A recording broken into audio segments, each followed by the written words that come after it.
এত মজার বেলপুরি বিক্রি হয় এটা আমি এখনো জানি না, কি আজব ব্যাপার। আর আজকে শুধু বেলপুরি না, আরো কি কি হয়েছে সবই আপনাদেরকে দেখাবো। তো গাইস, আসসালামু আলাইকুম, সবাই কেমন আছেন? আশা করি অনেক অনেক ভালো আছেন, কিন্তু আমি ভালো নেই, কারণ গত 2 দিন আগে আপনাদেরকে একটা বিয়ের ভিডিও দিয়ে বলছিলাম 1000 লাইক করে দেওয়ার জন্য, আর আপনারা এই 3 দিনে শুধু 10টা লাইক দিয়েছেন। বিষয়টা খুবই দুঃখ।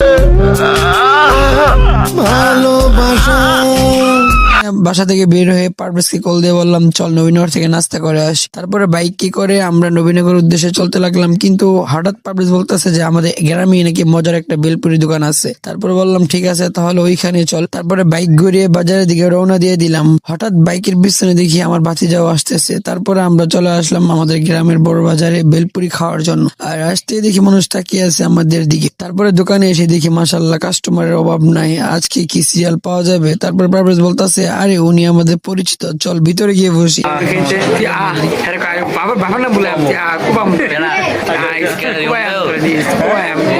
করার পরে আমাদের সামনে চলে আসলো ভাইরাল বেলপুরি। আমি যখন মুখে নিলাম, এত মজা ভাই, কি বলবো আপনাদেরকে, এত মজা। আপনি যদি না খান তাহলে বুঝতেই পারবেন না। আমার মনে হয় না আমাদের নবীনগরের থানার মধ্যে এরকম মজা বেলপুরি কেউ বানাইতে পারবে। এই খাবার না যখন আমি প্রথমবার খাইছিলাম, আমার জিহ্বার ফ্লেভার গুলো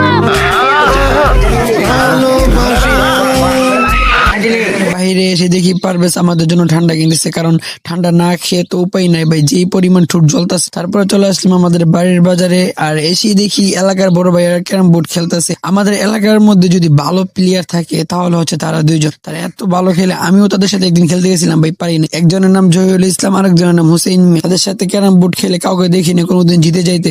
কেউ যদি ক্যারাম বোর্ডের লিগ মিক ছাড়েন তাহলে আমাদের এলাকা থেকে তাদেরকে হায়ারিং করে নিয়ে যেতে পারেন। আর আমার ইউটিউব চ্যানেলটা যারা এখনো সাবস্ক্রাইব করো নাই, তাড়াতাড়ি গিয়ে সাবস্ক্রাইব করে আসো। তো সবাই ভালো থাকবেন, সুস্থ থাকবেন, দেখা হবে নতুন কোনো ভিডিও নিয়ে। আল্লাহ হাফেজ।